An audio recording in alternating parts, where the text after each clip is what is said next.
Woman road rages against me. Gets arrested during Christmas, by user Al1G8R5.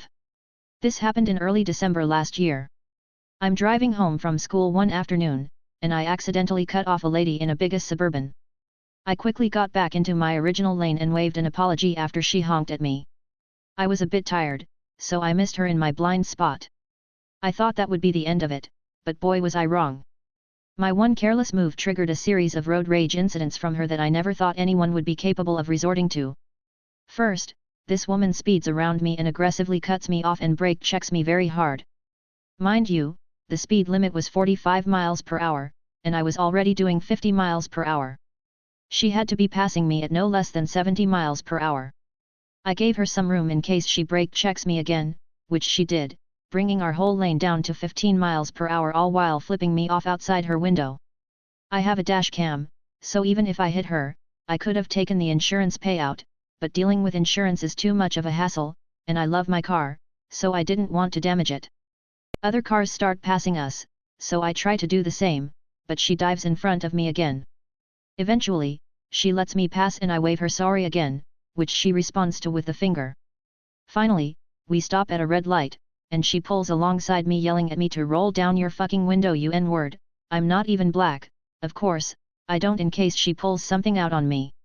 Other cars are honking at her for blocking my adjacent lane while yelling at me, but she gives zero shits.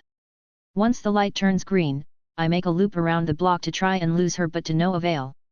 I even haul ass down an open road to see if she gives up. My car is heavily modded so it can comfortably smoke her SUV, but she persists. I'm thinking, what kind of person has this much time on a weekday to follow someone around? Had I driven home, she could have come back later and did God knows what.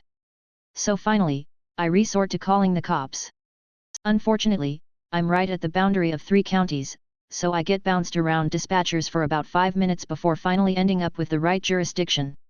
I explain my situation, and the dispatcher directs me to drive toward the nearest police precinct while an officer tries to intercept us. During the conversation with the dispatcher, she is still flipping me off, and the dispatcher can hear her honking. That's how close she was tailgating me. It's been over 30 minutes since the original incident. Seriously, who the F***ck has this much time? I stay calm and continue to relay to the dispatcher where I am as I pass intersections. Finally, after what felt like an eternity, I saw a Dodge Charger speeding up behind us. I couldn't tell if it was a patrol car as it appeared to be an undercover vehicle. No blues and reds yet, so I confirmed with the dispatcher if there was an officer behind us. It was. Once I saw the lights come on, I pulled over and she promptly followed. As I parked in some church lot, this fatist dove out of her car, and only then, she notices the Christmas tree of lights behind us. The look on her face was priceless. And what does this dumbass do? She darts towards the officer's car. The officer quickly commanded her to stop, which this bag of meat seemed to understand. Not long after, his corporal and another officer arrived. Now, I'm still sitting in my car waiting for the officer to come to me. I hear the bitch making up some bullshit story, and in a few minutes, he comes up to my window to hear my side. The moment I stepped out of my car to talk to him, she yells at me, "You fucking suck at driving." This was retaliated by the officer yelling at the woman. I told him my side, and about all the brake checking and racial slurs, and she obviously denied it. The instant when I mentioned that it was all on dash cam, her face went pale. The officer saw all the brake checks, excessive speed and tailgating once I pulled up the footage on my phone, and he then asked me if I wanted to press charges. Of course I did. They searched her SUV and found an unregistered Glock underneath the driver's seat, and a tiny bag of weed, which isn't legal in my state. This woman got arrested for reckless driving, endangerment, possession of marijuana, and a couple of other things. I was just told to drive carefully with no ticket. Update, regarding the gun registration, I misinterpreted it. In Georgia, we only need a firearms license. I guess that's what she was lacking, which made the Glock illegal with her. I'm not a gun owner, so I'm very unfamiliar with those laws, sorry for any confusion there. He needed to learn to be afraid of women, by user Spider at my face. I used to go to a certain 24HR gas station close to my house around 3 or 4 a.m. regularly b/c. That's when I got off work and not much else was open. It was usually the same guy working. He was always friendly but not really creepy seeming. One night I was just getting some honey and he said don't worry about paying. It was odd but I figured maybe he already counted his drawer or was mad at his boss. Whatever. Then he said hold on, I wanna show you something, and started walking toward the back. I followed him. Not nervous but I prefer a good amount of personal space, so I stayed about 4 to 5 feet behind him. He opened the door to the back room and I could see from where I was that it was just a stock room and it was mostly empty, so when stepped in the doorway and motioned for me to follow, I stopped and asked what he wanted to show me. Dude lunged at me, grabbed my arm and tried to yank me into the room. Fortunately for me I am really strong, a lot stronger than I look, and I grabbed him back, yanked him away from the room toward the cameras and kinda threw him into the wall. I said thanks for the honey bitch and I left. At first I was mad, then I was depressed about it. I thought about calling the cops but in the place I lived they didn't even show up for gunshots half the time. I thought about calling his boss but he had been there for years and a lot of times these things don't get taken seriously. I didn't know what I was gonna do, but the next day I went in with my phone, clearly videotaping him, and when he saw me he smiled. He liked that I had him on video and called me honey and flexed his muscles for the camera. WTF? He literally just thought what he did was cool until I started talking and I let him know in no uncertain terms that I was angry. His response was a nervous "Oh, are you gonna get your boyfriend to come do something to me?" That made me even more mad. Like, why wasn't he afraid of me? He already knows I'm stronger than him. But he had such little regard for women that he thinks what he did was okay and the only thing to worry about is if I got a man involved. The more I thought about, the more I started to worry about other women to cross his path. Not all women are as strong as I am and somebody else may have wound up in that back room. I thought he needed to learn that a woman can be scary and not feel so comfortable just casually assaulting us. I didn't want to hit him and go to jail, so I made a plan, and it was a fun one. I kept going in at random intervals. Sometimes multiple days in a row. Sometimes not for weeks. Sometimes after work, sometimes after a performance, dressed in any kind of mask or strange dirty sweaty clothes I had worn on stage. Every time was a new demented scenario. The first time I put a handful of coins in my mouth. Yeah, it's gross but worth it, it was well over the amount that honey cost. I walked in staring at him with a blank look on my face and grabbed a honey, never breaking eye contact. He was not happy to see me this time. He was on the phone and I walked toward the counter but stayed about 10 feet away and just stared. He tried to wave me to the register and cash me out while he was on the phone. He really didn't want to interact with me and my dead stare started to creep him out pretty quickly. It took about 5 minutes for him to get off the phone. He was weirded out by this time but he couldn't really call the cops or do anything because I had him on video admitting to assaulting me. I held my ground in my stare. It was so hard not to smile as he got more and more nervous, but I held on for about 10 solid minutes, then slowly walked up to the counter and opened my mouth, just let all the coins just fall out. I stared blankly for another few seconds and walked out with my honey. Every time was something equally crazy.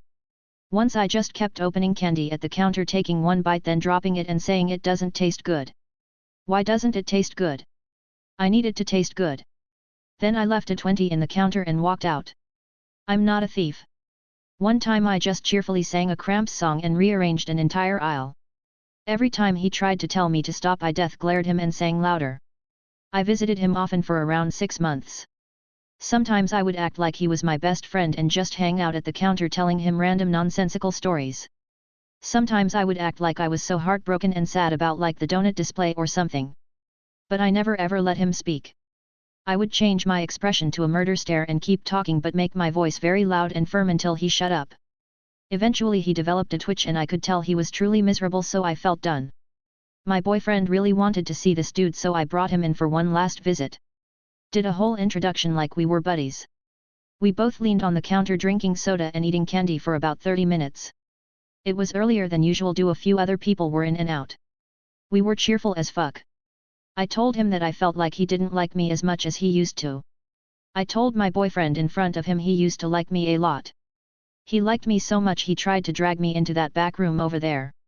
You gotta really like someone to do that. I asked him why he didn't like me as much as he used to. Told him I felt like I have been a really good friend. I even come to see him all the time. I even eat candy that doesn't taste good and help arrange shelves and sing him songs. I acted so hurt. So my boyfriend acted really offended and asked him why he doesn't like me as much. He knew better than to speak by now, so it was a real deer in the headlights scenario. As we were leaving I said, "Oh, I have a present for you but I forgot it." It's okay, I'll just bring it to your house. Don't worry, I wasn't following you or anything, I was just driving behind you and watching where you go. Bye. Then I never went back. I don't have any way of knowing if it worked, but my hope is that next time this POS wants to put his hands on a woman that doesn't want it, he remembers the 6 months of hell, the last one. Edit, please y'all. I didn't post this in a please tell me what I did wrong even though I am perfectly happy with how I handled things thread. I already did this the way I did this. At this point I am just sharing a funny story about what I did and why I did it. Yes, if he would have succeeded in his attempt I would have called the police, but an alleged arm grab in an off-camera area of a gas station is not a big priority in a high-crime area already well known for non-responsive police. It would have just validated his opinion that he did nothing wrong and done more harm than good. Nurse stiffs DoorDash driver, gets arrested, by user Tung AE23. This occurred in September, last year. I was making a routine lunch delivery to the hospital nearby. The customer didn't provide any delivery instructions other than to call when I arrived. I called and called. No reply. Waited and waited. In that instance, we leave the food in a safe place, in this case at the admissions desk, and notify the customer. About 5 minutes later, I started getting furious texts from this person. Where's my food? I told you where to bring it, you goddamn moron, not to leave it there. This is all your fault. You're a f***ing idiot. I apologize profusely despite her incessant lies that she said where to leave it. And her swearing at me. 5 minutes go by and I get notified that she claims she never received the food and left a negative rating. So I contacted support to address the rating and since I was nearby, returned to the delivery location to find out what happened to the order. When I arrive, the admissions desk personnel tell me this individual came down in a huff cussing and took the food and it's on camera. DoorDash is on with the customer who is texting that someone stole it and she refuses to pay for it. I knew that the order name was Russian, unusual. DoorDash says if I can verify it was received, they will remove the rating. Admissions people notify an admin to come talk to me. The admin contacts hospital security who speaks to me, then decides to go ask the nurse to pay for the order. They talked to her, she refused. They said that they might be forced to notify the police and she said, go ahead to hospital security. Anywho, the police are contacted, I file a brief statement for theft of services and a female detective reached out to me a few weeks later. I said, do you really think it's worth pursuing such a small amount? And she reminded me of her vindictive texts and how she was offered multiple opportunities to avoid charges and she refused. She literally came after me. Hard. My mind was instantly made up. The detective said she would go to her house first but if she wasn't home, she'd arrest her at the hospital. It was misdemeanor fraud and something else. Then months went by. Heard nothing back. Then got an email from the court on Tuesday asking for my address where to send the check for restitution and she pled guilty. Ex-acquaintance insulted my appearance publicly so I made sure she wouldn't get a $50,000 prize, by user Daylyri. We'll call her Missy. I imagine if she has read it, which I'm pretty sure she does, and she finds this, she will know regardless it's about her. Missy and I were never officially friends. Our best friends were friends and often, the four of us would go out together. Missy was just rude in general and often made snarky comments when I would try to engage in conversation with her. She liked being the smartest one in the room if that's a good way to put it. When our friends went separate ways, so did we. I never heard from Missy again. That was until I had joined a Facebook group. The Facebook group belonged to a certain large fandom at the height of the fandom becoming a TV show on Netflix. Several people posted their cosplay photos, so I posted mine. All around good comments and everyone was very kind. Except one in particular I recognized. Missy. She had commented and insulted my makeup skills and reacted the photo and went as far as insulting my gender, I am FTM and was cosplaying a male character. I responded to reintroduce myself to her. She was shocked it was me and I tried playing nice and asking how she was. She ended up blocking me. A few months later, I saw her husband post something on Facebook about Missy being in the running for a huge social media contest and she was actually in the top 50. The prize? 25K. I checked out her profile on the contest site and it was self-written, speaking about how kind she is and how non-judgmental she is. I had a good laugh about it. Then I found out, you can vote multiple times a week, multiple times for each contestant the remaining 8 weeks of the contest. So I decided to dedicate myself to ensuring she wouldn't get the prize and be the face of the non-judgmental girl of the year, and voted against her every single day, multiple times a day, for 8 weeks. She was knocked out of the running halfway through the 8 weeks due to low numbers. Missy, if you see this, you will know it was me. Don't be a bitch, er. Edit, I stand corrected, it was 25k. For those wondering, Missy's specific comments to me were along the lines of "you look like a girl trying to be a boy, laugh react. And girls who try to be male characters ruin cosplay, which was the one that bothered me. This is after she had supported one of the LGBTQ organizations I volunteered at for 10 years and expressed how much she loved the main queen of the organization. It's an organization/shadowcast of a very famous film known by sweet transvestite. Her support has proven to be false or under the fangirl narrative. Regardless, I still gave her a chance and private messaged her. She apparently cosplays another character from the same fandom, and I said it would be cool if we did a photo together sometime. She blocked me right after I said such. Apparently she doesn't want to be associated with trans people. So when I saw she was non-judgmental on her profile/audition, I knew that wasn't the case. Again, Missy, if you see this, you're not only pretentious in thinking you're the best Miri cosplayer out there. You're transphobic and a bully, and looking like one of the characters doesn't give you a right to be a toxic mega thundercat to people who enjoy just being themselves. Sorry, you can't enjoy just being yourself without being a raging witch in return. EDA, thank you so much for the awards. Never thought so many internet strangers would love this. My boss's golden retriever loves to bring squeaky toys to work, by user Bert_no_Ernie. First thing, I love my boss's dog, Rory.